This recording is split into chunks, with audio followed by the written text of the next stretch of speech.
من فوقها غرف مبنية، غرف من فوقها غرف. هذه الغرف سبحان الله يرى باطنها من ظاهرها وظاهرها من باطنها. يرى ظاهرها يعني لصفائها وجمالها وبياضها وشفافيتها، يرى ظاهرها من باطنها وباطنها من ظاهرها. هذه الغرف مساكن، الغرف غير القصور، الغرف مساكن عالية.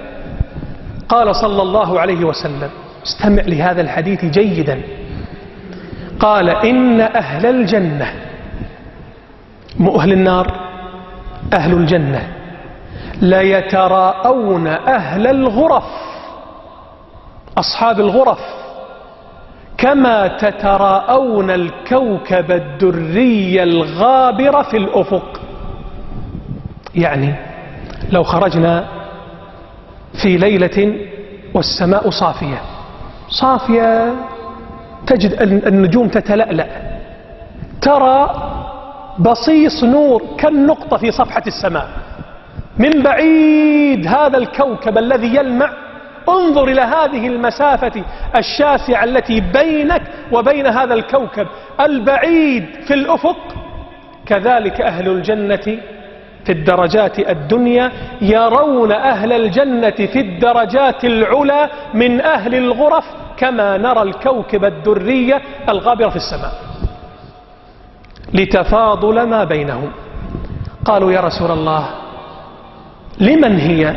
بعضكم الآن ربما يدور في خلد هذا السؤال، لمن هي هذه الغرف؟ أكيد صعبة، كيف الواحد سيحصلها؟ هي للأنبياء؟ هي للمرسلين؟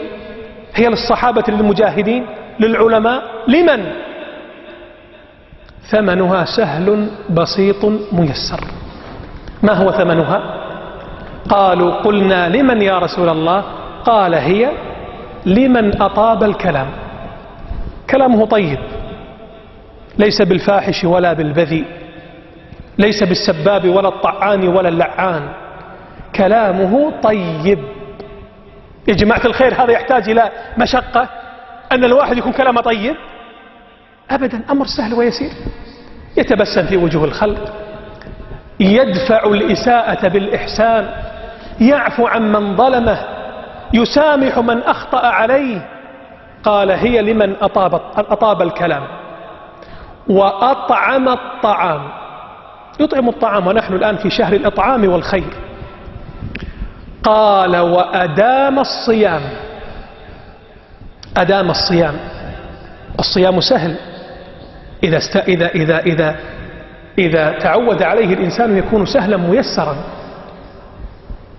قال وأدام الصيام وصلى لله بالليل والناس نيام. 4 أمور سهلة يسير على من يسره الله تبارك وتعالى عليه. نسأل الله أن ييسر لنا ولكم ما يحبه ويرضاه. هي لمن أطاب الكلام وأطعم الطعام وأدام الصيام، يصوم اثنين وخميس، 3 أيام من كل أسبوع، 6 من شوال، عاشوراء، عرفة، يديم الصيام. قليل دائم خير من كثير منقطع، ولو أن تصوم يوما في الشهر. أما أن صمت 3 أيام يسير، 3 أيام فهو صيام الدهر، لأن الحسنة ب10 أمثالها. صم 3 أيام من كل شهر، سواء أيام بيض أو غيرها، يكون صيام الدهر، يكون أدمت الصيام.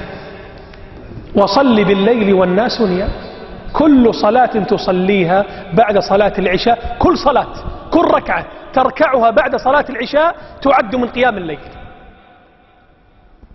صليت العشاء، صليت السنة، تخشى إذا ذهبت البيت تنشغل مع الزوجة والأولاد فيذهب الوقت منك، صلي في المسجد،